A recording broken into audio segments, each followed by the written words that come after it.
Hello friends, welcome to exam how. स्वागत करते हैं आपका एग्ज़ाम हाउ में।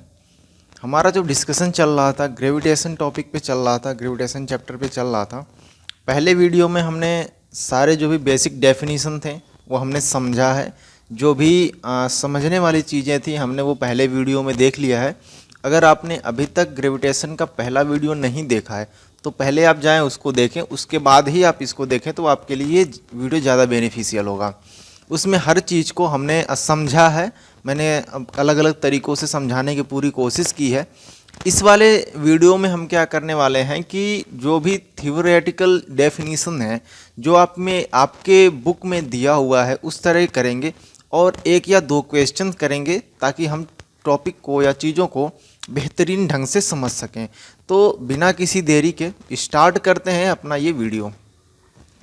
जैसा कि आप जानते हो, इससे पहले जो वीडियो था उसमें मैंने आपको यूनिवर्सल लॉ ऑफ ग्रेविटेशन के बारे में समझाया था और मैंने आपसे जैसा वादा किया था कि हम इसके बारे में जो डेफिनीशंस होगी नेक्स्ट वाले वीडियो में हम आपको ये देंगे। तो पेश है ये बेहतरीन सा नज़ारा आपके लिए, यूनिवर्सल लॉ ऑफ ग्रेविटेशन। ये यूनिवर्सल लॉ ऑफ ग्रेविटेशन है, जैसा मैंने समझाया था उसी को इन्होंने अंग्रेजी में लिख दिया है। तो ये वही चीज़ है, कुछ ज़्यादा डिफरेंस नहीं है और कुछ भी इसमें बॉदर होने की चीज़ नहीं है। ठीक है, जैसा मैंने समझाया था लाइन बाय लाइन ये चीज़ वैसे ही है। इसमें क्या कहता है, according to the universal law of gravitation the force between two bodies is. अब यहाँ से देखो एक एक वर्ड में एक एक लाइन इस डेफिनेशन का मैं आपको समझाने वाला हूँ। ठीक है, ये एक रेगुलर लाइन है जो आपकी हर डेफिनेशन में according to the Newton's law of gravitation, according to the Newton's law of motion. तो ये एक क्या है कि ये कॉमन लाइन होती है। ये आपको क्या करना होता है, मतलब कि थोड़ा सा खूबसूरती दिखाने के लिए आपको ये लाइन डाल देनी होती। अब यहाँ से शुरू होता है, the force between the two object is directly proportional to the product of their masses. यही चीज़ मैंने आपको बताया था कि इस तरीके से कि दो फोर्स, ठीक है, फोर्स क्या है, दोनों जो बॉडीज हैं, दोनों जो मासेस हैं उनके बीच में लगने वाला ये जो F नाम का फोर्स है ये किसके प्रोपोर्शनल है, उनके प्रोडक्ट के मास के। ठीक है, तो M1 ले लेते हैं और M2 दो मास हम ले लेते हैं। ठीक है, इनके प्रोडक्ट के क्या है वो प्रोपोर्शनल है। एंड आगे क्या कहता है, inversely proportional to the square of the distance between them. अब कह रहा है कि उनके बीच में जो दूरी है ना, उसके बीच की जो दूरी है उसके इनवर्सली प्रोपोर्शनल है उसके स्क्वायर के। ठीक है, मतलब अगर ये एक ऑब्जेक्ट है और हमने इसको M1 ले लिया, दूसरा एक ऑब्जेक्ट है हमने इसको M2 ले लिया, और इनके बीच की जो डिस्टेंस है, ये जो डिस्टेंस है ये क्या है, D है, हमने इसको D मान लिया है। आप इसको R मान सकते हैं, आप इसको X मान सकते हैं, आपकी मर्जी है, कुछ भी मान सकते हैं। ठीक है, बट आपको ये रूल्स आपको फॉलो करने हैं। इसमें कह रहा है and the universally proportional to the square of distance between them. इनके बीच की जो डिस्टेंस है इसका स्क्वायर कर लेंगे और उसका इनवर्सली प्रोपोर्शनल कर देंगे। तो उन्हीं बातों के मैथमेटिकल मैंने यहाँ पे लिख दिया है। ठीक है, बाकी की चीज़ें मैंने आपको पहले वाले वीडियो में बता दी है। अगर आपने नहीं देखा है तो आप पहले जाएं उस वीडियो को देखें, देखने के बाद से आप इस वीडियो को फिर से देखें, आपको चीज़ें क्रिस्टल क्लियर हो जाएंगी, सब कुछ एकदम पानी की तरह साफ हो जाएगा, कोई भी कन्फ्यूजन नहीं रहेगा। ठीक है, ये डेफिनेशन है, इसको न्यूटन्स लॉ ऑफ ग्रेविटेशन भी कहते हैं या फिर यूनिवर्सल लॉ ऑफ ग्रेविटेशन कहते हैं। इसमें जो कुछ इंपॉर्टेंट चीज़ें मैं बताया था, फॉर्मूला मैंने आपको एक बताया था, F equal to capital G M1 into M2 divided by D square, ये मैंने बताया था। G की वैल्यू मैंने आपको बताया था, आपको ये चीज़ याद रखनी है, 6.67 इंटू 10⁻⁻11 न्यूटन मीटर स्क्वायर पर केजी स्क्वायर, ये इसकी वैल्यू होती है G की। ये फार्मूला है, आपको ये फार्मूला याद रखना है, आप रटना नहीं है। आप न्यूमेरिकल क्वेश्चंस में इसके बाद जो वीडियोज़ में डालूंगा या फिर जो वीडियोज़ होंगे उसमें आपको न्यूमेरिकल क्वेश्चन हमें आपको सारे करा देंगे और आपको किसी तरह की कोई टेंशन लेने की ज़रूरत नहीं, मतलब कि ये ग्रेविटेशन नाम का चैप्टर आपके लिए हलवा हो जाएगा। ठीक है, तो ऐसा मैं करने वाला हूँ। नेक्स्ट अब हम देखते हैं नेक्स्ट देखा importance of universal law of gravitation. अब जो यूनिवर्सल लॉ ऑफ ग्रेविटेशन है उसका क्या क्या इंपॉर्टेंस है उसको भी जरा देखते हैं। पहला इंपॉर्टेंस है the force that bind us on the earth. मतलब हम अगर अर्थ पे खड़े हैं, बैठे हैं, अगर हम हैं अर्थ पे, तो इसका मतलब ये है कि कोई फोर्स है जो हमें क्या करता है कि अर्थ से जोड़ता है या फिर बाइंड करता है। ये पहले पॉइंट का मतलब है। दूसरा पॉइंट कह रहा है the motion of moon around the earth. मतलब कि अगर ये अर्थ है, ठीक है, ये क्या है, अर्थ है और मून है, ये इसको हम मून मान लेते।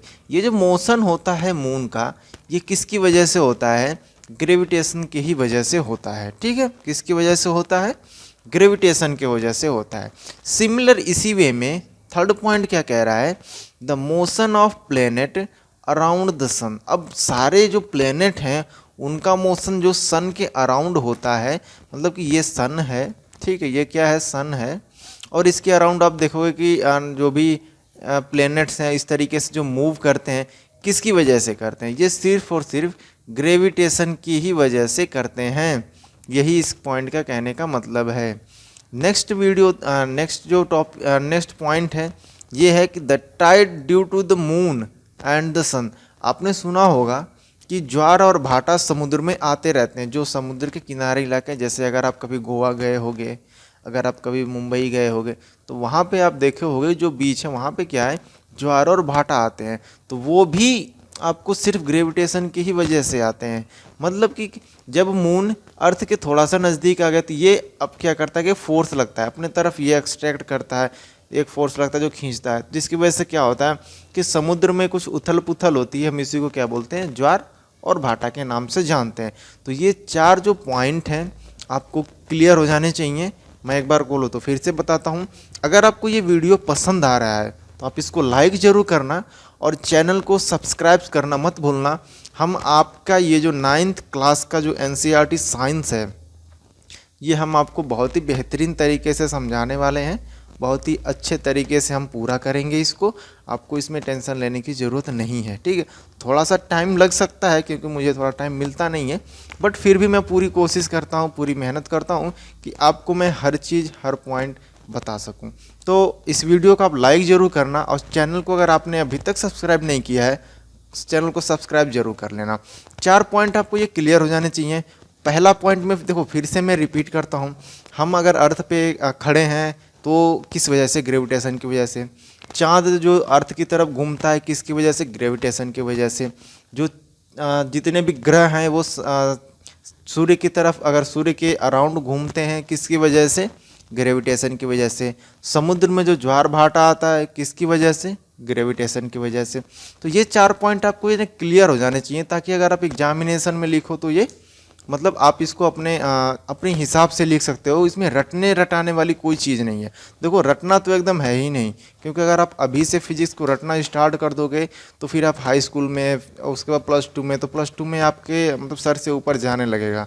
तो आप रटो मत, समझो। कोई भी किसी भी तरीके का अगर आपको कन्फ्यूजन आता है, अगर आपको लगता है कि ये टॉपिक मुझे समझ में नहीं आया, तो प्लीज़ आप कमेंट करें, मैं आपके लिए वो फिर से रिपीट कर सकता हूँ। लेकिन आपका पहले कमेंट आना चाहिए ताकि मुझे ये पता चले कि आपको क्या समझ में आया है, क्या समझ में नहीं आया, ठीक है। नेक्स्ट देखते हैं फ्री फॉल। अब देखो, फ्री फॉल का क्या मतलब होता है। फ्री फॉल का मतलब देखो सिंपल से यही होता है कि आप अपने घर के छत पे जाएं, आप क्रिकेट बॉल रखें और उसको फेंक दें नीचे, ठीक है। आप घर की छत पे जाएं, क्रिकेट बॉल लें और उसको आप नीचे फेंक दें। क्रिकेट बॉल का जो मोशन होगा वो क्या होगा, फ्री फॉल होगा। जैसे कि ये आपके घर की छत है, ठीक है।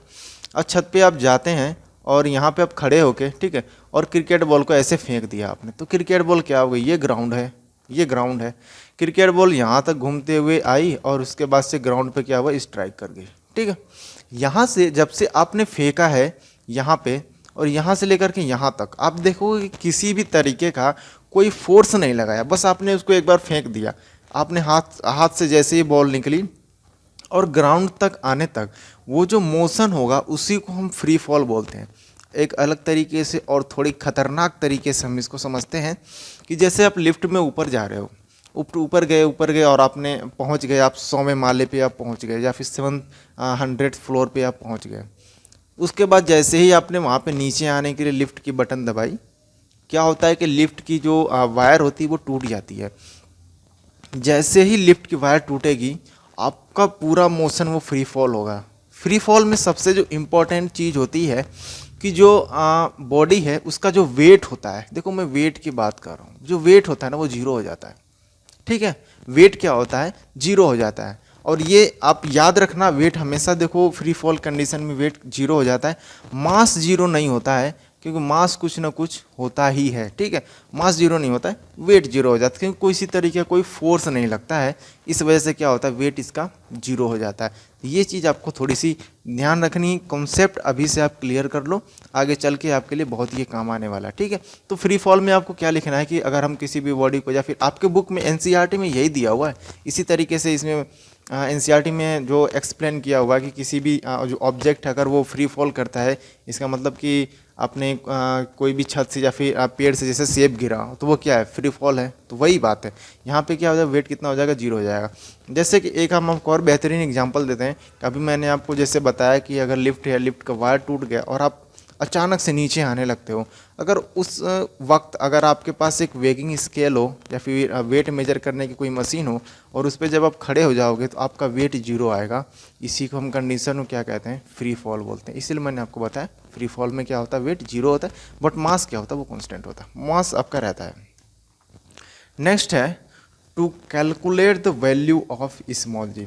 ठीक है, स्मॉल जी की वैल्यू को क्या करेंगे, कैसे कैलकुलेट करेंगे, अब हम आपको ये बताने वाले हैं। ठीक है, सबको पता है स्मॉल जी की वैल्यू क्या होती है, सिंपल सा है, 9.8 मीटर पर सेकेंड स्क्वायर होती है। तो मीटर पर सेकेंड, देखो स्मॉल जी की वैल्यू का मतलब मैं आपको बताता हूँ कि ये क्या होता है। स्मॉल जी की क्या, ये मतलब है क्या, ये एक एक्सेलरेशन है। स्मॉल जी क्या है, स्मॉल जी एक एक्सेलरेशन है। एक्सेलरेशन का क्या डेफिनेशन मैंने आपको बताया था कि change of velocity per unit time. ठीक है, change of velocity per unit time. कैसे, अगर हम एक्सेलरेशन को डिफाइन करें, एक्सेलरेशन, ठीक है, एक्सेलरेशन को अगर हम डिफाइन करें तो चेंज इन वेलोसिटी। ठीक है, वेलोसिटी, अब चेंज इन वेलोसिटी अगर हम बात करें तो यूनिट क्या होगा, वेलोसिटी का यूनिट क्या होता है, मीटर पर सेकेंड होता है, डिवाइडेड बाई, अब चेंज इन वेलोसिटी भी करोगे तो भी यूनिट आपका मीटर पर सेकेंड ही आ जाएगा। अब इस वेलोसिटी का जो है चेंज इन वेलोसिटी है, इसको भी हम क्या करेंगे, पर सेकेंड, मतलब 1 सेकेंड से हम डिवाइड करेंगे। ठीक है, मतलब कि जो वेलोसिटी में चेंज होगा वो हर सेकेंड बदलता जाएगा। आप समझने की कोशिश करो, जो वेलोसिटी में चेंज होगा वो हर सेकेंड चेंज होता रहेगा, हर सेकेंड बदलेगा। जैसे जैसे कि मान लो कि यहाँ पे कोई एक ऑब्जेक्ट है और यहाँ पे इसकी वेलोसिटी जीरो है। ठीक है, तो यहाँ पे जैसे ही अगर ये नीचे आया तो किस वेलोसिटी से आएगा, 9.8 मीटर पर सेकेंड स्क्वायर, इसका एक्सेलरेशन होगा। मैं एक्सेलरेशन की बात कर रहा हूँ, इसका एक्सेलरेशन कितना होगा, 9.8 मीटर पर सेकेंड स्क्वायर। बट जैसे ही 1 सेकेंड बाद क्या हो जाएगा कि इसकी जो एक्सेलरेशन हो जाएगा वो क्या हो जाएगा, बढ़ जाएगा। एक्सेलरेशन मतलब जो वेलोसिटी होगी वो क्या हो जाएगी, उसकी इंक्रीज हो जाएगी। फिर उसके नेक्स्ट सेकंड क्या होगा, कुछ और हो जाएगा, कुछ और हो जाएगा। इस तरीके से क्या होगा कि लास्ट में जाते जाते इसका जो एक्सेलरेशन है वो क्या हो जाएगा, हर सेकंड जो वेलोसिटी है वो क्या होगी, हर सेकंड इसकी बढ़ती जाएगी। अब थोड़ा सा ध्यान रखना कि वेलोसिटी क्या होगी ना, उसकी हर सेकंड पर सेकंड चेंज होती जाएगी, वही तो एक्सेलरेशन है।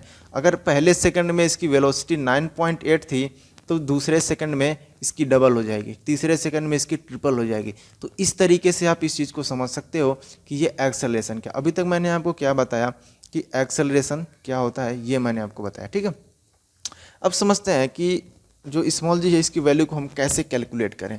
तो देखो कुछ डेटा हैं। डेटा क्या है कि आपको मास ऑफ अर्थ पता होना चाहिए, आप कैसे भी फाइंड करो मास। उसके बाद आपको अर्थ का रेडियस पता होना चाहिए या डायमीटर पता होना चाहिए। अगर आपको ये दो चीज़ पता है, ठीक है, और कैपिटल जी की वैल्यू आपको अगर पता है तो आप ये जो स्मॉल जी की वैल्यू क्या कर सकते हो, फाइंड कर सकते हो। ठीक है, स्मॉल जी, ये जी की वैल्यू क्या कर सकते हो, फाइंड कर सकते हो। तो बताते हैं हम किस तरीके से फाइंड करते हैं। मान लेते हैं कोई भी ऑब्जेक्ट है जिसका मास m है, ठीक है, और उसको हम क्या, हमने क्या किया कि वो फ्री फॉल कर रहा है या फिर कोई भी तरीके का फ्री फॉल कर रहा है, मान लेते हैं फ्री फॉल कर रहा है, तो उस पर किस तरीके का फोर्स लगेगा, उस पर अगर किसी तरीके का फोर्स किस तरीके का लगेगा, जब वो नीचे आएगा तो अर्थ उसको किस फोर्स से अपने तरफ खींचेगी, वो क्या होगा, F = मास इंटू एक्सेलरेशन, ये होगा फोर्स। ठीक है। यही फोर्स होगा जो इस पर एक्ट करेगा, मतलब वो डाउनवर्ड डायरेक्शन में आएगी, मतलब उसको अर्थ क्या करेगी, खींच रही है। और यही फोर्स किसके बराबर होगा, जो हमने पढ़ा था F equal to capital G, ये mass of earth into mass of object divided by D square. ठीक है, डी स्क्वायर की जगह हम क्या करते हैं, इसको हम अर्थ का रेडियस ले लेते हैं। यहाँ पे आर कर लो, डिस्टेंस कितना होगा, रेडियस कर लो। क्यों, हम मानते हैं कि जो ऑब्जेक्ट का जो ऑब्जेक्ट है ना, वो अर्थ के सरफेस पे रखा हुआ है। हमने क्या माना, ऑब्जेक्ट है, जैसे कि ये अर्थ है, ठीक है, और इसका रेडियस कितना, ये आर है, और जो ऑब्जेक्ट है ना वो यहीं रखा हुआ, अर्थ के पास ही रखा हुआ है। तो हमें फाइंड करना जी की वैल्यू। ठीक है, तो अब अर्थ इसको अपने तरफ खींचेगी, तो फोर्स क्या होगा, F equal to m into g होगा। और एक और यूनिवर्सल लॉ ऑफ ग्रेविटेशन के हिसाब से फोर्स कितना होगा, capital G into mass of earth into mass of ये ऑब्जेक्ट। ठीक है, ये ऑब्जेक्ट, इसको स्मॉल एम हमने ले रखा है और इसको हमने कैपिटल एम ले रखा है। और ये क्या है, अर्थ का रेडियस, मतलब इन दोनों के बीच की जो डिस्टेंस है कितनी है, इन दोनों के बीच की डिस्टेंस कितनी है, कैपिटल आर, जो रेडियस ऑफ अर्थ के बराबर है। इन दोनों फोर्स को ना इक्वल कर दो, ये दोनों फोर्स को क्या करो, इक्वल कर दो। इक्वल करेंगे तो क्या होगा, m into G equal to capital G mass of earth into mass of object divided by R square. ठीक है, अब ये स्मॉल एम कट आउट हो जाएगा, तो small G equal to G into mass of earth divided by R square. ये जो relation आप देख रहे हैं ये बहुत ही ज़्यादा इम्पॉर्टेंट है। मतलब स्मॉल जी की जो वैल्यू है किसी भी ऑब्जेक्ट पे, जो स्मॉल जी की वैल्यू है वो ऑब्जेक्ट के मास पे डिपेंड नहीं करता है, वो सिर्फ प्लेनेट के या फिर मास ऑफ अर्थ पे ही डिपेंड करता है। ठीक है, अब यहाँ पे देखो ऑब्जेक्ट का जो मास है वो यहाँ पे कहीं नहीं है। अब आपको सिंपल से क्या करना है, कैपिटल जी की वैल्यू क्या होती है, 6.67 इंटू 10⁻⁻11। ठीक है, इंटू मास ऑफ अर्थ कितना होता है, 6 इंटू 10⁻24। ठीक है, kg, ये होता है मास of earth, divided by radius of earth कितना होता है, 6.4 है। ठीक है, 6.4 इंटू 10⁻6 मीटर, ये होता है रेडियस मीटर में, और हमने इसको स्क्वायर कर दिया। जब आप इसको सॉल्व करोगे, ठीक है, किसी भी तरीके से अगर कैलकुलेटर का आप इस्तेमाल कर लो अभी, और अभी आप इसको सॉल्व करोगे तो जो इसकी वैल्यू आएगी स्मॉल जी की, वो आपको अप्रॉक्स वैल्यू आएगी 9.8 मीटर पर सेकेंड स्क्वायर। ये स्मॉल जी की वैल्यू आपको फाइंड हो जाएगी, और यही वैल्यू हो सकता है कि आपके एग्ज़ाम में भी पूछ सकता है कि ये वैल्यू कितनी होती है या फिर किस तरीके से फाइंड करते हैं। ये वैल्यू क्या हो जाएगी, आपकी स्मॉल जी की वैल्यू हो जाएगी 9.8 मीटर पर सेकेंड स्क्वायर। तो इस तरीके से हम फाइंड करते हैं स्मॉल जी की वैल्यू। ठीक है, तो मे भी आपको जो ये चीज़ है ये क्रिस्टल क्लियर हो जानी चाहिए। किसी तरीके का डाउट है, मैं फिर से कह रहा हूँ कि अगर आपको किसी तरीके का कोई डाउट है तो आप कमेंट सेक्शन में कमेंट करना, हम आपके वो डाउट को ज़रूर क्लियर कर देंगे। मे बी अगर ज़्यादा लोगों को ये डाउट होता तो हम एक सेपरेट वीडियो भी बना सकते हैं। अगर एक दो लोगों को होगा तो हम आपको वहीं पे रिप्लाई कर देंगे, या फिर हम फिर से आपको बताने की कोशिश करेंगे, या फिर उस अगले वाले वीडियो में बताएंगे। नेक्स्ट है motion of objects under the influence of gravitational force of the earth. हमने जब पढ़ा था Newton's law of motion, Newton's law of motion में आपने पढ़ा था, या फिर जब हमने मोशन का चैप्टर पढ़ा था उसमें हमने 3 इक्वेशन पढ़े थे मोशन के। हमने कितने इक्वेशन पढ़े थे, 3 इक्वेशन हमने मोशन के पढ़े थे। तो पहला इक्वेशन क्या था, पहला इक्वेशन आपको याद होना चाहिए।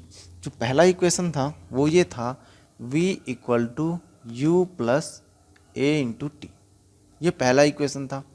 दूसरा इक्वेशन क्या था, s equal to U T plus half A T square था।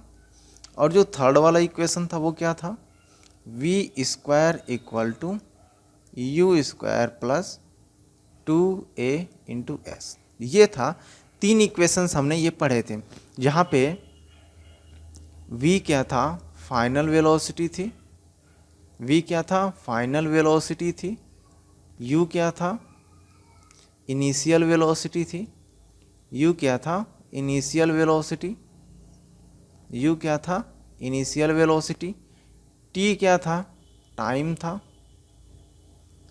ए क्या था, एक्सेलरेशन था, ठीक है, एक्सेलरेशन था,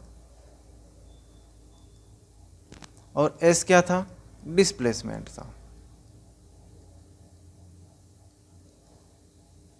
एस क्या था, डिस्प्लेसमेंट था। तो ये चार चीज़ें थी जो आपको क्लियर हो जाएंगी कि ये चार चीज़ें जो भी थी, इसमें पांच जो भी नोटेशन के इस्तेमाल किया गया मैंने वो आपको समझा दिया। अब जब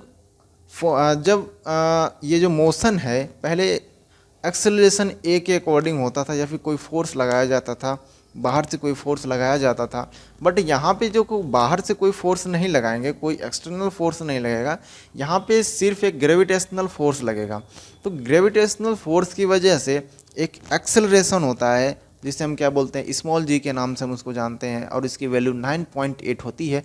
तो यहाँ पे जो आप देख रहे हो ना एक्सेलरेशन, तो ए की जगह हम क्या करेंगे, बस सिंपल सा इस इक्वेशन में हम ए को रिप्लेस कर देंगे स्मॉल जी से, ठीक है।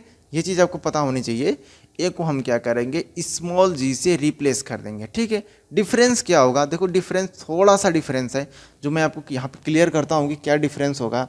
कि अगर जो ऑब्जेक्ट है या फिर बॉडी है मास एम का या फिर मास एस है, अगर वो डाउनवर्ड डायरेक्शन में आ रही है, ठीक है, अगर वो डाउनवर्ड है तो जो जी के मान होगा वो क्या होगा, पॉजिटिव होगा, ठीक है। आपको जी की वैल्यू क्या लेनी है, पॉजिटिव लेनी है। अगर ये अपवर्ड में है, ठीक है, तो जी की वैल्यू अब क्या लेनी है, नेगेटिव लेनी है। बस सिंपल सा यही आपको चेंज करना है और कुछ नहीं करना है। और जहाँ भी आपका ए दिख रहा है वहाँ पे आपको जी कर देना है। तो जो इक्वेशन चेंज हो जाएंगी, इक्वेशन चेंज होकर क्या हो जाएगा वो मैं आपको समझाता हूँ। जब इक्वेशन चेंज हो जाएगी तो वो क्या, पहला जो इक्वेशन होगा v equal to U plus G into T, मतलब ऑब्जेक्ट डाउनवर्ड डायरेक्शन में आ रहा तो हम प्लस ले रखा है, ठीक है। दूसरा जो इक्वेशन होगा s equal to U T plus half G T square. Third equation क्या हो जाएगा, थर्ड इक्वेशन हो जाएगा v square equal to U square plus two G into S, ठीक है। ये हो जाएगा। ये तो अगर जब ऑब्जेक्ट क्या है कि डाउनवर्ड डायरेक्शन में है तब के लिए है। अगर ऑब्जेक्ट अपवर्ड डायरेक्शन में जा रहा है तो इक्वेशन क्या हो जाएगा वो आप देखो, v equal to U minus G T कर लेना, s equal to U T minus half G T square हो जाएगा, v square equal to U square minus two G S, ठीक। तो ये हो जाएगा जब अपवर्ड डायरेक्शन के लिए है, ये अपवर्ड के लिए है, ठीक है। आप इसको क्लियर कर लेना, ये किसके लिए है, अपवर्ड के लिए है, ये किसके लिए, डाउनवर्ड के लिए है। कोई एक आप इसमें याद कर लेना और मैं आपको सजेस्ट करूंगा आप डाउनवर्ड का याद रख लेना, और जैसे ही जब बात अपवर्ड की हो तो आप क्या करना, प्लस की जगह माइनस कर देना। सिंपल सा यही आपको चेंज करना है और कुछ भी नहीं करना है। और मे भी इसके बाद हम आपको एक क्वेश्चंस कराते हैं और ये चीज़ आपको बेहतरीन क्रिस्टल क्लियर में करा दूंगा। ये है क्वेश्चन, और क्वेश्चन क्या कह रहा है आपको ये देखना है, ठीक है। वन बाय वन करके मैं लाइन बाय लाइन इसको पढ़ता हूँ। An object is thrown vertically upward and rises to a height of 10 metre, ठीक है। कोई एक ऑब्जेक्ट है, इस तरीके से मैंने एक ऑब्जेक्ट मान लीजिए जैसे ये अर्थ का सरफेस है, ठीक है। ऑब्जेक्ट को क्या किया गया कि 10 मीटर तक फेंक दिया गया, ऊपर तक ये गया, ठीक है, यहाँ तक, और ये जो कहाँ तक गया, 10 मीटर तक गया, ये 10 मीटर, ठीक है। मतलब यहाँ पे से ऑब्जेक्ट था और हमने उसको 10 मीटर तक फेंक दिया, ठीक है। ये कह रहा है। अब ये पूछ क्या रहा है, अब इसको क्वेश्चन क्या करना है, the velocity with which the object was throne upward. अब देखो यहाँ पे कि किस वेलोसिटी से ऑब्जेक्ट को ऊपर फेंका गया। अगर ये पूछे कि किस वेलोसिटी से ऑब्जेक्ट को फेंका गया, इसका मतलब ये हुआ कि ये आपसे पूछ रहा है इनिशियल वेलोसिटी कितनी थी। क्या पूछ रहा है, इनिशियल वेलोसिटी कितनी थी। अब देखो सेकंड क्या कह रहा है, the time taken by the object to reach the highest point. अब यहाँ तक पहुँचने में ये पूछ रहा है टाइम इसने कितना लगाया, ठीक है। इतनी चीज़ें ये पूछ रहा है, दो चीज़ पूछ रहा है, टाइम पूछ रहा है, इनिशियल वेलोसिटी। अब देखो जैसे ही ग्रेविटेशन के इन्फ्लुएंस में कोई मोशन होता है अपवर्ड डायरेक्शन में, तो ये जब ऑब्जेक्ट ऊपर की तरफ जाएगा ठीक है। ये ऑब्जेक्ट अगर ऊपर की तरफ जाएगा तो एक समय ऐसा आएगा कि ये 10 मीटर पर जैसे पहुंचा ये यहीं पे रुक जाएगा और रुकने के बाद से नीचे आएगा। ऐसा तो है नहीं कि ऐसे ही जाएगा और फिर तुरंत नीचे आ जाएगा। देखो इस तरीके से ये मोशन नहीं होता है। जैसे ही ऊपर गया यहाँ पे पहुंचा, पहुंचने के बाद थोड़ी ना थोड़ी देर के लिए ये यहाँ पे ज़रूर रुकेगा। मतलब कि यहाँ पे जो फाइनल वेलोसिटी होगी ना वो ज़ीरो हो जाएगी। फाइनल वेलोसिटी देखो, किसी तरह का अगर आपको कन्फ्यूजन हो तो कमेंट करना, मैं आपको पूरी कोशिश कर रहा हूँ इस चीज़ को समझाने के लिए कि यहाँ पे फाइनल वेलोसिटी क्या होगी, जीरो हो जाती है। ठीक है। किसी तरीके भी इस तरह अगर इस तरीके का कोई भी क्वेश्चन आए तो आपको सिंपल से करना है, अगर ऊपर की तरफ ऑब्जेक्ट जा रहा है और फिर वापस आ रहा है या फिर वहीं पर रुक गया तो फाइनल वेलोसिटी आप इस कंडीशन में यहाँ पे जीरो ही लोगे। ठीक है। फाइनल वेलोसिटी क्या करना है, जीरो लेना है। अब ये रुकने के बाद ही नीचे आएगा ऐसा नहीं है। ठीक है। रुकने के बाद ही वो नीचे आएगा। अब देखो ये चीज़ आपको क्लियर, मतलब हमें क्या क्या पता चल गया। यू हमें फाइंड करना है, वी हमें पता है और हमें एस पता है। ठीक है। तो हम कौन सा इक्वेशन लगाएंगे, देखो हमें क्या क्या पता है, पहले हम ये लिख लेते हैं। हमें एस पता है 10 मीटर दे रखा है, वी पता है 0 है और यू हमें क्या करना है कि फाइंड करना है। अब आप याद रखो कि ये जो मैंने देखा एस वी और यू, अब देखो रिलेशन इसमें कौन सा आप इस्तेमाल करोगे। अब देखो जो थर्ड वाला इक्वेशन है यही इस्तेमाल हो सकता है, जिसमें वी है, यू है और एस है। ठीक है। ये तीन इक्वेशन है, ये तीन जो वैल्यूज हैं जो हमें पता है और यू की वैल्यू क्या हमें फाइंड करनी है। ठीक है। वैल्यू को हम पुट करते हैं तो पहला का आंसर होगा V square equal to U square plus 2GS। ठीक है। अब इसमें ध्यान देने की चीज़ क्या है कि यहाँ पे प्लस होगा या माइनस होगा। तो आप याद रखो कि ये यहाँ पे क्वेश्चन में लिखा है कि थ्रोन वर्टिकली अपवर्ड, ऊपर की डायरेक्शन में फेंका जा रहा है, मतलब ऊपर जा रहा है। तो जब वो ऊपर जाएगा तो यहाँ पे मैंने आपको क्या बता रखा था, यहाँ पे क्या होगा, माइनस होगा। तो आप यहाँ पे सिंपल सा माइनस लिख देना, बाकी आपको कुछ भी चेंज नहीं करना है। ठीक है। वी की वैल्यू कितनी है, 0 है। यू की वैल्यू क्या है, हमें फाइंड करनी है, -2 इंटू जी की वैल्यू कितनी है 9.8, ये आपको पता होना चाहिए। एस की वैल्यू कितनी है 10 है। ठीक है। इतनी चीज़ें क्या है हमें पता है। अब हमें क्या करना है, ये जो क्वांटिटी है इसको इस डायरेक्शन में लेकर आएंगे तो यू स्क्वायर इक्वल टू कितना हो जाएगा 2 इंटू 9.8 इंटू 10। ठीक है। ये चीज़ आएगी और यहाँ से जब आप इसको सॉल्व करोगे तो यू स्क्वायर इक्वल टू कितना आ जाएगा, यू स्क्वायर आ जाएगा 196 और u की वैल्यू कितनी आ जाएगी √196 और u की वैल्यू कितनी आ जाएगी, यहाँ पे आ जाएगा 14 मीटर पर सेकेंड। ये वैल्यू आपको फाइंड हो जाएगी। इस तरीके से हम क्या करेंगे, u की वैल्यू को हमने फाइंड किया। ठीक है। अब हमें क्या क्या पता चल गया, u हमें पता चल गया तो u की वैल्यू कितनी आ गई 14 मीटर पर सेकेंड आ गई। ठीक है।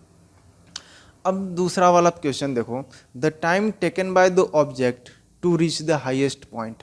हाईएस्ट पॉइंट का मतलब है इसका कि 10 मीटर तक ये पहले बता रहा है, तो 10 मीटर जब ऊपर चला जाएगा तो कितना टाइम लगेगा। ठीक है। तो ये हमें पता करना है कि कितना टाइम लगेगा। ठीक है ना।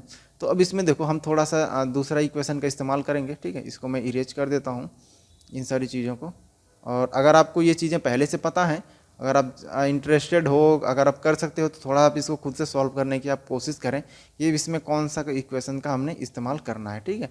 अदरवाइज मैं इसको थोड़ा क्लीन कर लेता हूँ और फिर मैं आपको बताता हूँ। चलो हो गया। तो दूसरा वाला क्वेश्चन क्या कह रहा है, time taken by the object to reach the highest point. अब हमें देखो u भी पता चल गया कितना है 14 मीटर पर सेकेंड। ठीक है। ये चीज़ हमें पता चल गई। अब हमें टाइम का पता करना है तो यहाँ पे अब फिर हम आते हैं, अपवर्ड डायरेक्शन में फेंकी जा रही है तो हम इस इक्वेशन को देखेंगे। ठीक है। हम इसको नहीं देखेंगे, हम सिर्फ इसको देखेंगे अपवर्ड डायरेक्शन के लिए। ठीक है। अब इसमें देखो कौन सी इक्वेशन ऐसी है जिसमें u भी हो, v भी हो और t भी हो। तो पहला वाला इक्वेशन देखो जिसमें क्या है कि v है, u है और t है। ठीक है। ये दो चीज़ें दे रखी हैं। और दूसरा वाला इक्वेशन देखो जिसमें u भी है और s भी है। तो आप इस इक्वेशन का भी इस्तेमाल कर सकते हैं, ऐसी कोई दिक्कत वाली बात नहीं है, क्योंकि हमें क्या करना है, टाइम ही फाइंड करना है। तो आपके लिए एक छोटा सा होमवर्क मैं देता हूँ और आपको इसका पूरा करना है। हमें s की वैल्यू 10 मीटर पता है, u पता है, आपको टाइम इस इक्वेशन का इस्तेमाल करके आप टाइम को फाइंड करोगे और आप कमेंट बॉक्स में आप स्क्रीनशॉट लेकर के आप उसको पोस्ट करना ताकि मुझे पता चले कितने लोग कर रहे हैं, या फिर हमारे फेसबुक के पेज पर आप जाना, वहाँ पे अगर आपको नहीं पता है तो फेसबुक पे आप टाइप करना एग्जाम हाउ, और वहाँ पे आप फेसबुक के पेज पे भी विजिट कर सकते हैं। वहाँ पे हमारे ग्रुप भी है, आप वहाँ पे भी ज्वाइन कर सकते हैं, और ये जो एक्टिविटी है या फिर ये जो आप क्वेश्चन का सोल्यूशन आप वहाँ भी डाल सकते हैं। आपके लिए सारे मोड्स अवेलेबल हैं। तो हम इस इक्वेशन का इस्तेमाल करेंगे अभी, और उसके बाद हम सॉल्व करते हैं। तो v इक्वल टू कितना होता है, v equal to u minus G into T, ये इक्वेशन का इस्तेमाल करेंगे। v की वैल्यू कितनी है, 0 है, u की वैल्यू कितनी है, 14 मीटर पर सेकेंड है, माइनस g की वैल्यू कितनी 9.8, और हमें सिंपल सा t की वैल्यू क्या करनी है, फाइंड करनी है। ठीक है, तो t की वैल्यू कितनी हो जाएगी, ये वैल्यू हो जाएगी 14 डिवाइड बाई 9.8। ठीक है, इसको लिख लो मीटर पर सेकेंड, और इसको लिखो मीटर पर सेकेंड स्क्वायर। ठीक है, इसको अब ये वैल्यू अगर आप इसको डिवाइड करोगे तो ये आपको आ जाएगा 1.43 सेकेंड। ठीक है, ये इस क्वेश्चन का ये सॉल्यूशन रहा, आपको मैं समझाने की पूरी कोशिश किया। ये क्वेश्चन आपके एनसीईआरटी के बुक में अवेलेबल है, मे भी शायद एग्जाम्पल नंबर 2, 3 या फिर जो भी आप देख लेना, ये अवेलेबल है। और ये क्वेश्चन थोड़ा अच्छा लगा ताकि मैं आपको ये चीज़ समझा सकता था, इस वजह से मैंने इसको लिया। नेक्स्ट टॉपिक की अगर हम बात करते हैं कि मास और वेट, मैंने यहाँ पे मास और वेट का देखो डेफिनेशन और अलग अलग से आपको नहीं बताया है। मैं सिंपल से यहाँ पे आपको एक डिफरेंस पुट करता हूँ कि मास और वेट में क्या डिफरेंस होता है। तो इसमें आप देखोगे कि आपको डेफिनेशन वगैरह सब कुछ मिल जाएगा, कोई दिक्कत की बात नहीं है, और बहुत ही अच्छे से आपको ये समझ में आने वाला है। देखो मास क्या होता है, सिंपल सा है, यहाँ पे देखो कि mass is simply the measure of amount of matter in the body. जो भी बॉडी में मैटर है उसका अमाउंट, उसी को हम क्या कहते हैं, मास कहते हैं। बट वेट क्या होता है, ठीक है, एक बार मैं यहाँ पे लिख देता हूँ ताकि आपको किसी तरह कोई कन्फ्यूजन ना हो। ये क्या है, मास है, और ये क्या है, वेट है। ठीक है, ये मास है और ये वेट है, तो आपको किसी तरह कोई कन्फ्यूजन ना हो, इस वजह से मैंने लिख दिया। अब वेट के सेक्शन में देखो, यहाँ पे लिखा है weight is the measure of the amount of force acting on the mass due to acceleration due to gravity. ठीक है, मतलब कि जो फोर्स एक्ट करता है किसकी वजह से, एक्सेलरेशन की वजह से, due to acceleration due to gravity की वजह से। मतलब ये कह रहा है कि जो फोर्स होगा वो कितना होगा, m इंटू जी होगा, और यही फोर्स क्या होगा, बॉडी का या फिर पार्टिकल का वेट होगा। ठीक है, यही होगा। दूसरा कह रहा है mass is always constant for a body. मतलब है कि अगर आप अर्थ पे किसी भी बॉडी का मास अगर आप मेजर करते हो, या फिर जैसे कि कोई भी बॉडी है अगर वो 6 kg है, और उसको अगर आप मून पे लेकर जाते हो तो वहाँ भी वो 6 kg होगा, उसको अगर आप सैटर्न पे लेकर जाते हो वहाँ भी 6 kg होगा। मतलब मास क्या है ना, कांस्टेंट होता है, ये चेंज नहीं होता है, मास कभी नहीं चेंज होगा। कहीं भी आप इसके लेकर चले जाओ, दुनिया में कहीं भी लेकर जाओ, मास कभी चेंज नहीं होगा। किसी प्लेनेट पे लेकर जाओ, मास कभी नहीं चेंज होगा। बट वेट क्या है, वेट चेंज होता है। वेट के बारे में क्या है, weight is the measure of the gravitational force acting on the body. ठीक है, तो यहाँ पे हमने ग्रेविटेशनल फोर्स को मेजर किया है ना, तो यही क्या है, वेट है। थर्ड वाला पॉइंट क्या कह रहा है कि mass only has the magnitude so it is a scalar quantity. ठीक है, देखो ये चीज़ें किसी को जल्दी पता नहीं होती हैं, बट इसमें मैंने आपको बहुत ही अच्छी अच्छी इन्फॉर्मेशन डाल रखी है।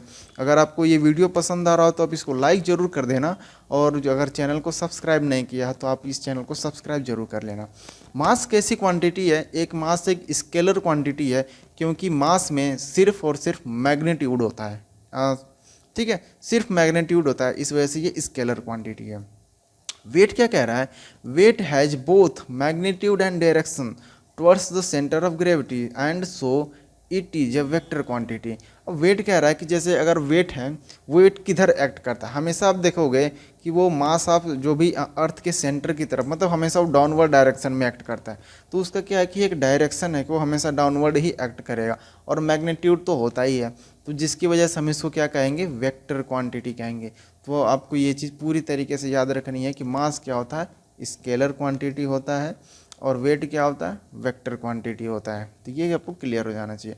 अब लास्ट वाला पॉइंट ये कह रहा है कि SI unit of mass is kilogram. ठीक है, जो एसआई यूनिट होती है मास की वो किलोग्राम होती है, और the SI unit of weight is newton. ठीक है, तो मतलब वही है, फोर्स का जो भी है m इंटू जी करोगे तो क्या है, न्यूटन में आएगा, तो उसको हम क्या बोलते हैं, न्यूटन बोलते हैं।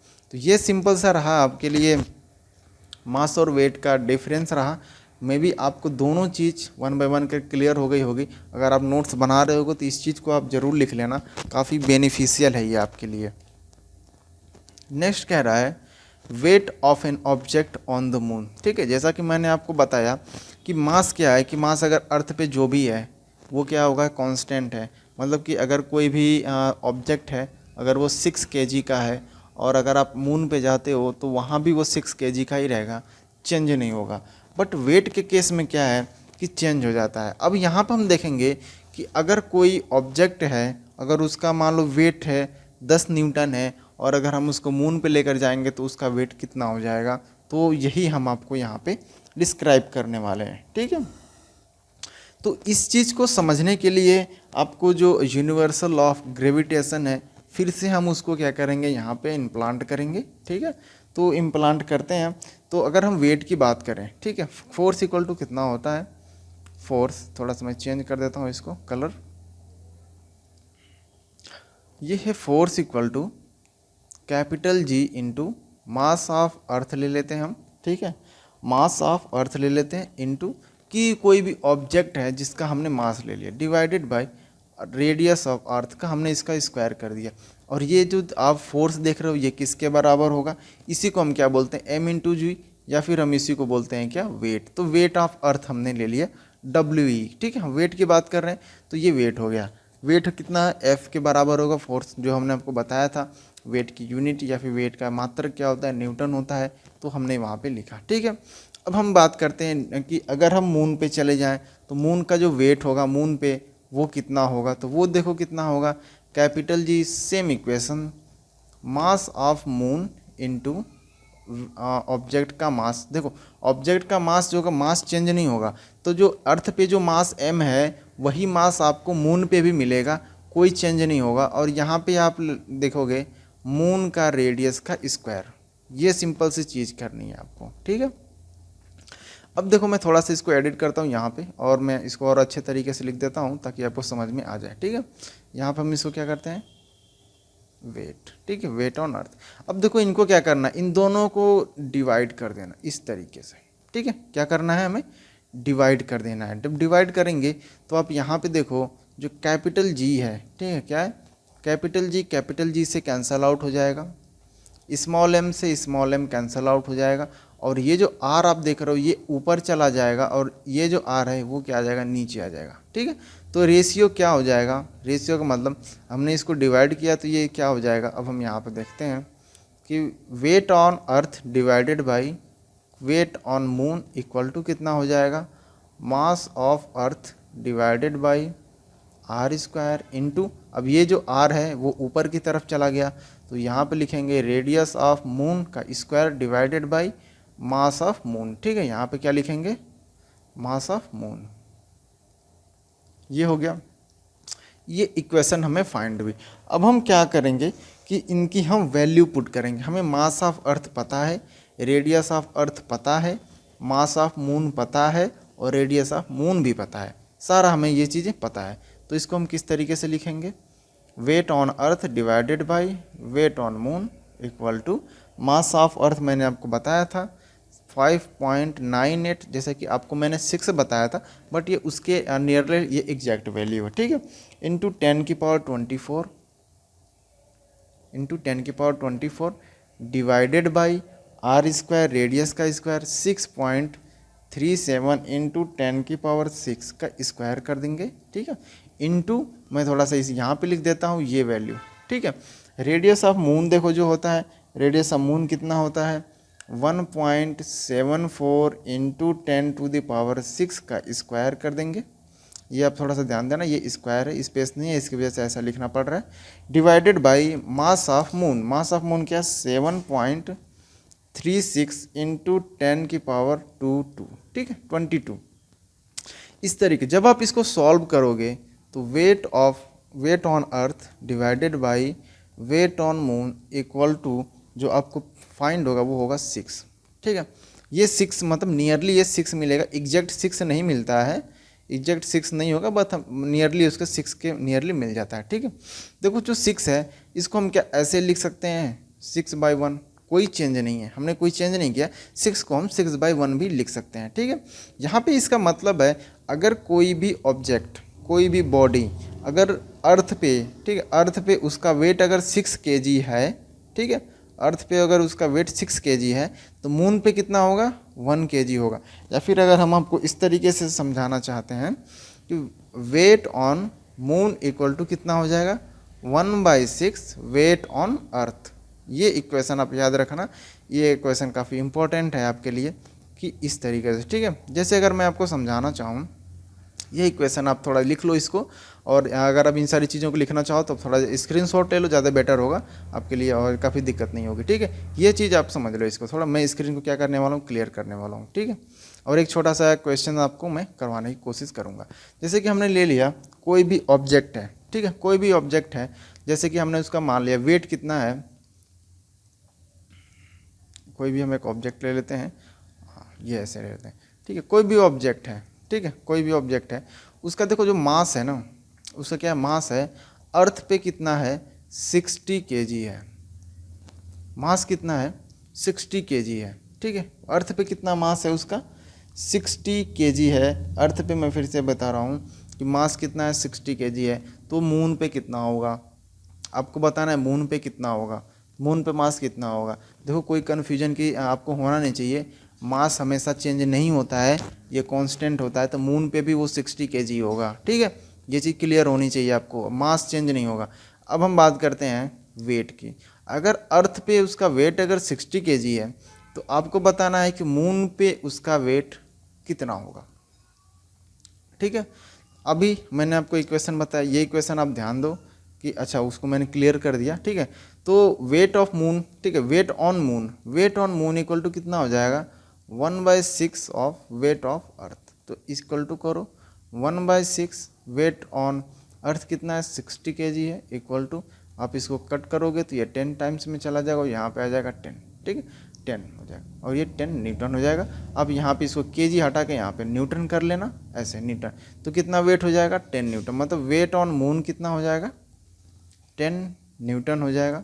ये चीज़ क्लियर हो जानी चाहिए, ये आंसर हो जाएगा इस क्वेश्चन का, ठीक है। ये चीज़ आपको क्लियर हो जानी चाहिए, मतलब मेरे हिसाब से आपको ये चीज़ समझ में आ गई होगी, ये बहुत ज़्यादा टफ चीज़ नहीं है, ठीक है। आगे बढ़ते हैं, आगे है थ्रस्ट एंड प्रेशर। आगे क्या है, ये वाला जो टॉपिक है thrust and pressure. Thrust and pressure ये क्या कह रहा है कि the force acting on a object perpendicular, ठीक है, क्या कह रहा है, the force acting on the object, the force acting on object perpendicular to the surface is called the thrust. अब इसका कहने का मतलब है जी, जैसे यहाँ पे एक कोई सरफेस है, ठीक है, ये सरफेस है, ये कोई सा भी सरफेस है, अगर इसके परपेंडिकुलर कोई फोर्स इस तरीके से एक्ट कर रहा है, ठीक है, कोई भी फोर्स है अगर इसके परपेंडिकुलर इस तरीके से एक्ट कर रहा है तो ये क्या कहलाएगा, इसी को हम क्या बोलेंगे, थ्रस्ट बोलेंगे। इसको हम क्या बोलेंगे, थ्रस्ट बोलेंगे, ठीक है। थ्रस्ट का चीज़ क्लियर हो गया आपको। अब बात करते हैं प्रेशर क्या। तो प्रेशर क्या होता है, देखो ये जिस ऑब्जेक्ट पे ये परपेंडिकुलर है, आपको क्या करना है, उसी ऑब्जेक्ट का एरिया से इसको डिवाइड कर देना है। मतलब कि अगर आपने थ्रस्ट को जहाँ पे ये एक्ट कर रहा है, अगर उसके एरिया से आपने अगर डिवाइड कर दिया, ठीक है, जिस एरिया पे ये एक्ट कर रहा है, जैसे ये एरिया है, अगर इस एरिया पे ये एक्ट कर रहा है, इसी एरिया से अगर आपने थ्रस्ट को डिवाइड कर दिया तो ये जो वैल्यू आएगी इसी को हम क्या कहते हैं, प्रेशर कहते हैं। इसी को हम क्या कहते हैं, प्रेशर कहते हैं। मैं फिर से आपको बताता हूँ कि कोई भी एक सरफेस है, अगर सरफेस पे फोर्स है, फोर्स अगर परपेंडिकुलर, मतलब ये परपेंडिकुलर का मतलब आपको पता होना चाहिए, ये जो सरफेस है और जो फोर्स है इसके बीच में जो एंगल होगा वो कितना होना चाहिए, 90 डिग्री होना चाहिए। मतलब ये जो एंगल है वो 90 डिग्री होना चाहिए, तो हम कहेंगे ये परपेंडिकुलर है, ठीक है। तो ये परपेंडिकुलर होना चाहिए। जब परपेंडिकुलर होगा तो अगर आपने जो थ्रस्ट है, थ्रस्ट को अगर आप डिवाइड कर देते हो इस एरिया से, ठीक है, इस एरिया से अगर आपने इसको डिवाइड कर दिया, उसी को हम क्या बोलेंगे, सिंपल वे में उसी को हम प्रेशर कहते हैं, ठीक है। जैसे अगर एक हम आपको क्वेश्चन के समझाते हैं कि अगर मान लो कि कोई थ्रस्ट है, वो कितना है, थ्रस्ट अगर आपको दे दिया है कि 10 न्यूटन का थ्रस्ट है, ठीक है, और ये एक टेबल है, कोई से भी एक टेबल है, इस टेबल का मान लो कि जो लेंथ है, ठीक है, इस टेबल का लेंथ कितना है 1 मीटर है, ये 1 मीटर है, ठीक है, ये लेंथ 1 मीटर है, और इसकी ये जो चौड़ाई है ये भी क्या है 1 मीटर है, ठीक है, ये 1 मीटर। तो ये जो सरफेस का जो एरिया होगा ये भी कितना होगा 1 मीटर हो, क्योंकि यहाँ से यहाँ इसका लेंथ कितना हो जाएगा 1 मीटर, और ये जो हो जाएगा लेंथ इसका भी 1 मीटर, मतलब इसकी लंबाई और चौड़ाई 1 मीटर रिस्पेक्टिवली हो जाएगी। तो जो सरफेस का एरिया हो जाएगा वो एरिया कितना हो जाएगा, मैं लिखता हूँ सरफेस एरिया कितना हो जाएगा, सरफेस एरिया हो जाएगा 1 metre into 1 metre equal to 1 metre square हो जाएगा, ठीक है। अब थ्रस्ट कितना दे रखा है 10 न्यूटन दे रखा है, तो 10 न्यूटन को आपको क्या करना है 1 मीटर स्क्वायर से, ठीक है, 10 न्यूटन को 1 मीटर स्क्वायर से आपको डिवाइड कर देना, तो ये क्या हो जाएगा प्रेशर देगा, और ये प्रेशर कितना हो जाएगा, ये प्रेशर हो जाएगा 10 न्यूटन प्रति मीटर स्क्वायर। इसी को हम क्या कहते हैं प्रेशर बोलते हैं। एक छोटा सा क्वेश्चन देकर मैंने आपको ये भी समझा दिया, ठीक है। काफ़ी टाइम बहुत ज़्यादा होने वाला है, तो फिर भी ये हम आपको आज क्लियर करा देंगे, चाहे टाइम कितना भी लगे, पूरा टाइम हम लेंगे, बट आपको हम ये सारा चीज़ समझा देंगे। अगर आपको ये वीडियो देखो मैं पसंद आ रहा तो इसको लाइक ज़रूर करना और चैनल को सब्सक्राइब जरूर कर लेना, ठीक है। बहुत काफ़ी इसमें एफर्ट देना पड़ता है आपको समझाने के लिए, क्योंकि आपको हर चीज़ बेसिकली मतलब बहुत ही लो लेवल से आपको समझाना पड़ता है, क्योंकि अभी आप 9th क्लास में हो, जैसे हाई स्कूल में जाओगे तो हम आपको और अच्छे से पढ़ाएंगे वहाँ पे। अब बात करते हैं प्रेशर इन फ्लूइड। अब देखो फ्लूइड है कोई, जैसे कि पानी है तो उसका क्या होगा, वो भी एक प्रेशर एग्जर्ट करता है। जैसे कि अगर कोई एक, जैसे आपके पास घर में बर्तन होता है, इस तरह कोई बाल्टी है और इसमें क्या है कि पानी भरा हुआ है, ठीक है, क्या है पानी भरा हुआ। तो अगर आप यहाँ पे बात करते हैं कि जो उतने भी ये फ्लूइड है इनका क्या कुछ ना कुछ मास होगा, और ये सारे क्या करते हैं मिल के यहाँ पे, जैसे कि मैं आपको थोड़ा कलर चेंज करके यहाँ पे बताना चाहता हूँ, यहाँ पे इस जो इसके सरफेस पे क्या करेंगे, ये फोर्स लगाएंगे, फोर्स लगाएंगे कितना, ये जितना भी इनका मास होगा ना, ये भी जितना मास होगा ना वो सारे इस यहीं पे फोर्स लगाएंगे। तो ये जो फोर्स लगाएंगे, अगर उसी फोर्स को अगर आप इसके एरिया से डिवाइड करोगे तो वो क्या हो जाएगा फ्लूइड का प्रेशर हो जाएगा। सिंपल सा वही चीज़ है, जहाँ पे हम फोर्स लिए थे 10 न्यूटन, अब यहाँ पे जो फोर्स हो जाएगा किसकी वजह से, पानी की वजह से हो जाएगा, या फिर कोई भी फ्लूइड हो जाएगा उसकी वजह से हो जाएगा। तो इसीलिए हम इसको क्या बोलते हैं फ्लूइड, प्रेशर इन फ्लूइड, ठीक है। तो प्रेशर जनरेट होता है किसी भी फ्लूइड से। अगर आप इसको मेजर करना चाहो तो यहाँ पे आपको एक प्रेशर मेजरिंग डिवाइस लगा दो और आप देखोगे कि यहाँ पे प्रेशर कितना है। फिर आप अगर यहाँ पे लगाओगे तो यहाँ पे कुछ और प्रेशर आपको, मतलब यहाँ पे कुछ और प्रेशर मतलब आपको नज़र आएगा। तो हर लेवल पे क्या होगा प्रेशर डिफरेंट डिफरेंट होता है फ्लूइड में, ठीक है। अब बात करते हैं बायोवेंसी की। बायोवेंसी देखो, बायोवेंसी को समझने के लिए आपको आर्किमिडीज प्रिंसिपल भी समझना होता है। बायोवेंसी क्या होता है, या फिर बायोवेंसी को हम क्या बोलते हैं बायोंट फोर्स बोलते हैं। ये भी क्या एक फोर्स होता है, ठीक है। बायोंट क्या होता है एक फोर्स होता है। आप इसको कुछ में बायोवेंसी देखो ये नाम है, बट इसको हम फोर्स भी कहते हैं। ये बायोंट फोर्स होता है। क्या होता है कि जैसे मैंने आपको अभी समझाया यहाँ पे कि एक फ्लूइड है, फ्लूइड से ये जैसे टैंक भरा हुआ है और ये क्या एक फोर्स लगा रहा है नीचे की तरफ, ठीक है, नीचे की तरफ क्या फोर्स लगा है। बट इस केस में क्या होगा कि जैसे कोई भी एक ऑब्जेक्ट है, ठीक है, पहले एक बार देख लेते हैं यहाँ पे कंटेंट में लिखा गया है कि buoyancy also known as buoyant force is the force exerted on an object that is wholly or partially emerged in a fluid. मतलब कि ये कोई भी सा भी एक बर्तन है, ठीक है, कोई एक कंटेनर है, इसमें क्या है ना एक ऑब्जेक्ट है इस तरीके का, क्या है ये एक ऑब्जेक्ट है और इसमें क्या ये पूरा पानी से लबालब भरा हुआ है, ठीक है, पूरा क्या है पानी से भरा हुआ है। अब आप यहाँ पे देखोगे कि ये जो ऊपर का जो पानी है ये क्या करेगा इसके ऊपर फोर्स लगाएगा, ठीक है, इसके ऊपर फोर्स लगाएगा।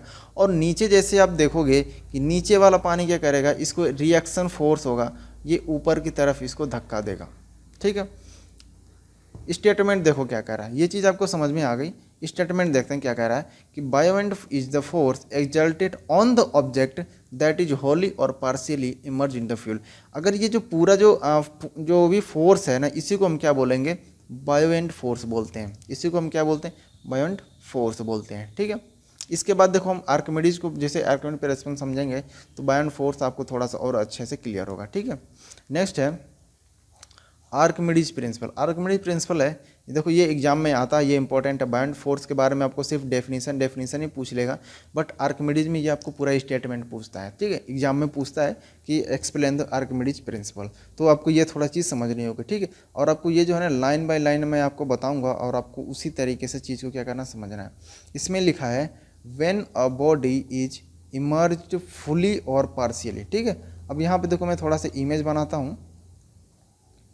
एक कंटेनर हम लेते हैं और दो कंटेनर लेंगे और दोनों कंटेनर में हम क्या करेंगे, अलग अलग ऑब्जेक्ट हम उसको डुबो देंगे, ठीक है। तो ये देखो यहाँ पे यहाँ तक पानी भरा हुआ है, यहाँ तक पानी भरा हुआ है और एक ऑब्जेक्ट है और इस तरीके से डूबा हुआ है, ठीक है। यहाँ पे क्या है, ये इस तरीके से डूबा हुआ है। नेक्स्ट में हम क्या करते हैं, एक और हम आपको बनाते हैं, एक कंटेनर है इस तरीके से और ये क्या है, ये पूरा ऐसे भरा हुआ, मतलब ये पूरा पानी से भरा हुआ है, ठीक है। और इसमें एक ऑब्जेक्ट है जो क्या कह रहा है कि ये पूरा डूबा हुआ है इस तरीके से, ये पूरा डूबा हुआ है, ठीक है। ये सब क्या पानी है, ये सारे पानी है, ठीक है ना, ये इस तरीके से डूबा हुआ है। अब क्या कह रहा है, when an object is emerged fully, fully का मतलब देखो, फुली का मतलब इसीलिए मैंने ये इमेज बताया, फुली का मतलब ये पूरी तरीके से डूबा हुआ है, और पार्शियली इन फ्लूइड, पार्शियली का मतलब आधा डूबा हुआ है, आधा क्या है हवा में है, आधा डूबा नहीं है, ठीक है। Partially in fluid it experience an upward force, upward force, जैसे कि अगर आप कंटेनर लो और उसमें पानी भर दो और उसके बाद से आप क्या करो कि कोई सा एक ऑब्जेक्ट लो, जैसे आपकी खाली बोतल ले लो, खाली बोतल ले लो, उसको ढक्कन बंद कर दो और उसको आप नीचे पानी में दबाओ, तो अब देखोगे, फील करोगे कि ऑब्जेक्ट जो है ना वो नीचे से कोई फोर्स लगा रहा है, कोई है जो ऊपर से नीचे की तरफ से धक्का दे रहा है। तो वही ये कह रहा है कि एक्सपीरियंस क्या, फिर से मैं पढ़ता हूँ, when a body emerged और partially in a fluid it experiences an upward force। यहाँ पे क्या है कि ऊपर की तरफ इसको एक क्या फोर्स लगेगा, ठीक है, ऊपर की तरफ क्या करेगा, ये फोर्स लगेगा, यहाँ पे भी, यहाँ पे भी ऊपर की तरफ फोर्स लगेगा, that is equal to the weight of fluid displace by it, ठीक है। अब इसका मतलब समझो कि ये जितना डूबा हुआ है, ठीक है, ये जो जितना डूबा हुआ है ना, ये क्या करेगा, जैसे ही डूबा है ना इतना, ये इतना, ये क्या करेगा, कुछ फ्लूइड क्या करेगा, डिस्प्लेस करेगा, ठीक, कुछ फ्लूइड क्या करेगा, डिस्प्लेस करेगा। यहाँ पे जैसे ये पूरा डूबा हुआ है तो ये ना जितना फ्लूइड को डिस्प्लेस करेगा, ठीक है, ये जितना भी फ्लूइड को डिस्प्लेस करेगा उतना फ्लूइड के वेट, उसी वेट के बराबर यहाँ पे क्या करेगा, फोर्स लगाएगा। तो इसको आप इस तरीके से समझो कि ये जो फ्लूइड जितना ये डिस्प्लेस करेगा ना यहाँ पे, यही फ्लूइड क्या करता है, यहाँ पे फोर्स लगाता है, इस तरीके से फोर्स लगाएगा, यही फ्लूइड क्या करेगा, यहाँ पे फोर्स लगाएगा, ठीक है। उतना ही मतलब कि ये बराबर हो, जितना अपवर्ड डायरेक्शन में फोर्स लगेगा उतना ही वो वाटर को क्या करेगा, डिस्प्लेस करेगा।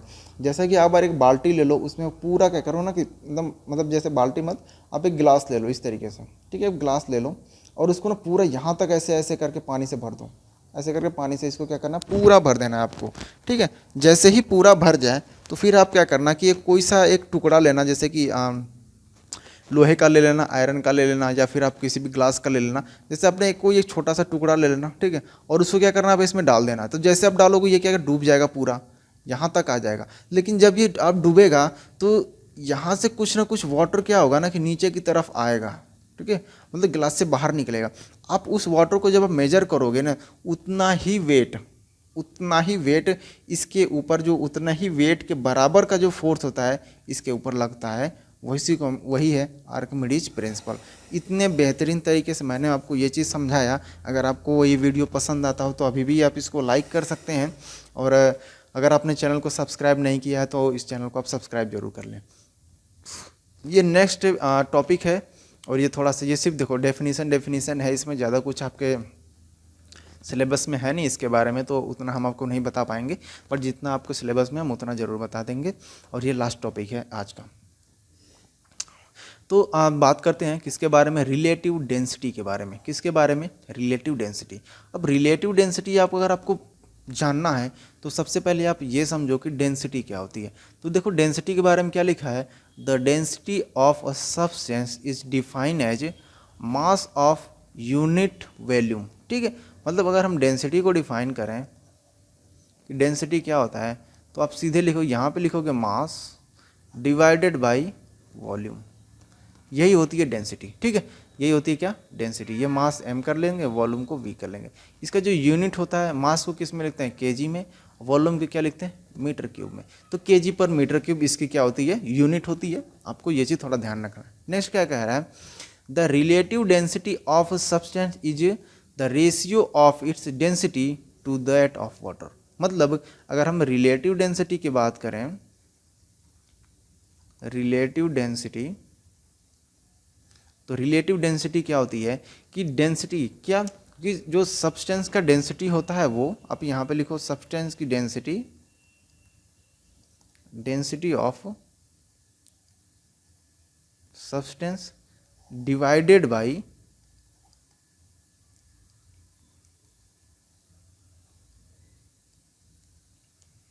एक मिनट, थोड़ा सा दिक्कत हो रहा है।